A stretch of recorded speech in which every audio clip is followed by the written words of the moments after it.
하나님은 그의 백성을 불러내어서 하나님과 함께하는 거룩한 백성으로 하나님께서 사용하는 제사장 나라로 삼았습니다.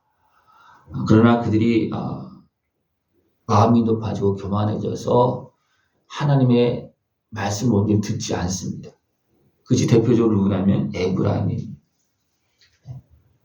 에브라임이 분명히 하나님의 은혜를 받았습니다. 그래서 멸류관을 받았습니다. 근데 그 멸류관이 어떤 멸류관이 되었냐면 교만한 멸류관이 되었습니다. 하나님의 은혜로 그들이 멸류관을 쓰고 복된 나라가 되어지고 하나님의 백성이 되어졌는데 그들이 교만해져서 도리어 하나님의 말씀을 듣지 않고 자기들 마음대로 고집하면서 행한다. 그랬을 때 하나님은 그걸 어떻게 하느냐면 그것을 아예 던져버리는데 어떻게 던져버리냐면 쏟아지는 우박같이 파괴하는 강풍같이 큰 물이 넘친같이 손으로 그 멸류관을 땅에 던진다. 하나님은 마음이 높아진 자들은 하나님께 버리십니다. 왜 그렇습니까? 마음이 높아지면 하나님 말씀을 듣지 않는 정도가 아니고 하나님을 대적하게 되는 것입니다. 그래서 그 백성 다는 아니에요. 그 백성이 마음이 높아져서 하나님을 대적했습니다. 예수님께서 오셨을 때 그들이 어떻게 했습니까? 하나님을 가장 먼저 영접해야 될 자들이 마음이 높아져서 어떻습니까? 하나님을 대항합니다. 도리어 어떻습니까? 속이고 백성을 속이고 그래서 어떻습니까? 예수님은 십자가를 지셨지만 우리를 십자가를 지셨지만 거짓으로 꾸며서 모함하는 그런 모습이 되어집니다. 그랬을 때 그들이 어떻게 됐습니까? 아예 버려지는 그런 모습이 되어집니다. 이미 그 전에도 에브라임부터 시작을 해서 계속 그 백성들도 뭔가 또 될 만하면 또 마음이 높아져서 어리석게 행하고 무너지고 하는 그것이 계속 반복되어졌습니다. 그래도 여전히 거기서 벗어나지 못하고 계속 그렇게 행하는 모습이 대표적으로 에브라임이 그렇게 하고 있다. 그래서 에브라임이 어떻게 됩니까? 그들은 권세를 부리면서 그 땅을 차지하고 지배하는 것 같았지만 그것은 먼저 무너지는 그런 모습이 되어지고 맙니다. 그리고 하나님은 어떻게 했습니까? 그들을 그 멸류관을 땅에 던지고 그 다음에 어떻게 합니까? 남은 자 그날에 만군의 여호와께서 자기 백성의 남은 자에게 영화로운 멸류관이 되시니 남은 자에게는 하나님께서 도우시고 지키시고 역사해 주셔서 그들의 멸류관이 되어진다는 겁니다. 우리의 멸류관은 내가 높아져서 내가 멸류관을 쓰는 것이 아니고 하나님께서 나와 함께 하실 때 하나님이 나의 멸류관이 되는 거예요.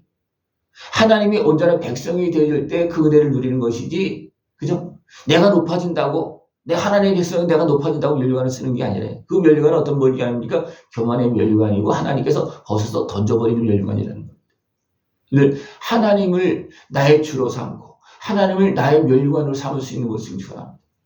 하나님을 제쳐놓고 내가 스스로 멸류관을 쓰면 이거는 굉장히 어리석은 모습이라는 겁니다. 왜냐하면 하나님을 온전히 섬기는 믿음의 사람이 되어서 이것은 남은 자입니다.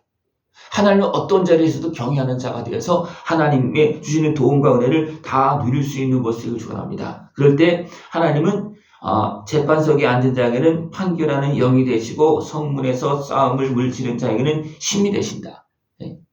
성령님께서 함께 하시고 우리의 힘이 되어주시고 누가 어떻게 하면 하나님을 경외하면서 우리가 재판 자리에 있거나 또 성문에서 여러 가지 삶 속에서 이야기할 때나 하나님께서 우리에게 도움이 되고 힘이 되어주신다고 어떻게 하면 하나님을 경외하는 사람이 되어지.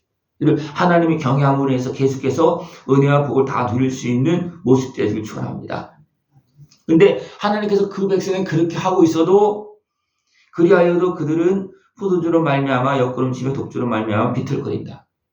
제사장 선지자들까지도 이런 모습이 되어진다는 겁니다. 그러니까 뭔가 하나님께 지원해서 도와주면 어쩌면 여기서 취한다는 것은 뭐지? 육신의 소유에 매인다는 거예요. 단순한 술 취한 정도가 아니고 육신의 소유에 매여서 비틀거리고 길을 잃어버린다는 겁니다. 그래서 하나님께서 주시는 그 말씀을 제대로 듣지도 못하고 환상을 베풀어 주어도 깨닫지 못하고 재판할 때도 실수하고 그래서 모든 상에는 통한 것, 더러운 것이 가득하고 깨끗한 것이 없다. 이 모든 상이라는 것은 뭐냐면 그 지도자들이 행하고 있는 모든 일입니다. 거기에는 토하고 더러운 것이 가득하다는 겁니다. 다시 말하면 온전한 것이 되어지지 않고 자기 육신의 수욕대로 악함을 가지고 죄악을 가지고 자기 육신의 수욕을 위해서 더 나가서 어둠의 것이와 결탁한 그런 모습으로 일을 행하고 있다는 거예요. 이것이 더럽고 가증한 모습이죠. 그러면서 그들은 계속해서 말하고 있습니다. 자기들 마음대로 교훈에 교훈을 더하고 또 지식에 지식을 더하고 계속 한다는 겁니다. 경계에 경계를 더하고. 근데 어떻게 한다는 겁니까? 자기들 마음대로 한다는 겁니다. 하나님께서 주신 그 말씀을 제대로 받아들이지 아니하고 자기들 마음대로 여기서 취하고 저기서 취하고 여기서 조금 저기서 조금 취해서 자기 소욕대로 자기 취향대로 자기 목적대로 자기 방향대로 간다는 거예요. 그러니까 하나님께서 주신 온전한 것을 받아들이지 못한다는 겁니다. 이런 모습이 너무 많습니다. 이런 모습이 너무 많습니다. 그런 모습은 어떻게 되겠습니까? 결국 가다가 뒤로 넘어져 부러지며 걸리며 붙잡히게 하시리라. 왜 그렇습니까?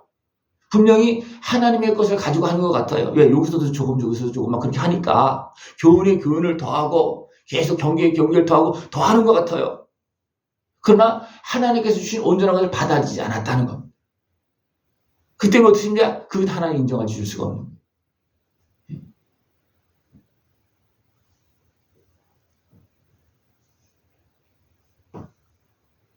너희 오만한 자여 여호와의 말씀을 들을지어다. 우리는 하나님의 말씀을 온전히 제대로 들어야 됩니다. 여기서 조금 내 마음대로 들으면 안 되는 겁니다. 그것은 하나님을 섬기는 게 아니에요. 내 마음대로 하는 겁니다. 그래도 하나님은 어떻게 합니까? 이 문제를 해결해 주려고 준비한 돌, 시험을 통과한 돌을 주십니다. 이것은 예수님이십니다. 이런 문제를 다 해결해 주시려고 아들을 보내주셨습니다. 아들을 보내주신 이유는 뭐냐면 그들이 우리는 사망과 언약하였고 수월과 맹약하였은즉 넘치는 재앙이 밀려올지라도 우리에게 미치지 못하리니 우리는 거짓을 우리의 피난처로 삼고 허위 아래 우리를 숨겼습니다 하는도다. 이것은 뭐냐면 단순하게 사람의 교만한 정도가 아니고 이제는 악한 권세와 결탁되어져 있는 그런 모습이라는 겁니다. 그런데 그렇게 되어지면 자기 스스로 나갈 방법이 없어요. 왜냐하면 어리석은 교만함으로 인해서 하나님이 버림되어지고 그래도 어떻게 교만해서 어리석게 행하면서 이제 악한 것을 결탁하면서 그래도 우리는 살 수 있다. 거짓을 꾸며내면서 어떤 악한 권세를 통해서 자기들 지키려고 하는 그런 모습이라는 겁니다. 그때 하나님 누굴 보내신다는 거예요? 하나님을 보내십니다. 한편으로는 우리를 구원하시려고 하는 것이고 한편으로는 어떻게 합니까? 악한 권세를 무너뜨리려고 하는 것입니다. 이거 양편이 다 있는 거예요. 그래서 예수님의 십자가 은혜는 우리를 구원하는 그런 은혜가 있지만 악한 마귀 권세를 깨트리는 그런 권세가 있는 겁니다. 양편이 다 있는 거예요. 그래서 우리는 겸손하게 하나님의 은혜를 구해서 우리에게 은혜를 베풀어 주시고 우리에게 죄값을 치러 주시는 주님의 은혜를 만나야지 어리석고 교만하고 악한 사단의 권세가 결탁된 그런 모습으로 깨어지는 그런 모습을 만나면 안 된다. 겸손하게 주님의 은혜 앞에서 남은 자가 되어서 하나님의 은혜를 구할 수 있는 모습이 편합니다. 그러면 어떻게 됩니까? 하나님은 재판자리에 있어도 도와주시고 또 길거리에서 어떤 여러 사람과 더불어 사는 그런 과정 속에서도 하나님은 영이 되어주시고 힘이 되어주시면서 우리를 도와주신다는 것입니다. 이 은혜를 깨어서 다 누릴 수 있는 모습 되기를 축원합니다. 나는 정의를 충량줄로 삼고 공의를 저울추로 삼으니 우박이 거짓의 피난처를 소탕하며 물이 그 숨은 곳에 넘칠 것인지 그랬습니다. 하나님은 공의와 정의로 심판하시는데 어떻게 합니까? 우리는 우박이 나오고 물이 나옵니다. 이것은 막 어떤 우박은 막 겉을 때리잖아요. 그러나 물은 어떻습니까? 물은 다 곳곳이 다 들어가는 거예요. 그러니까 겉에서 큰 우박으로 그냥 막 때리는 법이 있는가 하면 물이 되어서 넘치는 물이 되어서 모든 것을 다 덮어버리고 다 이제 정리해버리는 그런 모습을 하나님께 행하신다는 거예요. 어떻게? 공의와 정의. 이것은 예수님의 은혜로 정확하게 하십니다.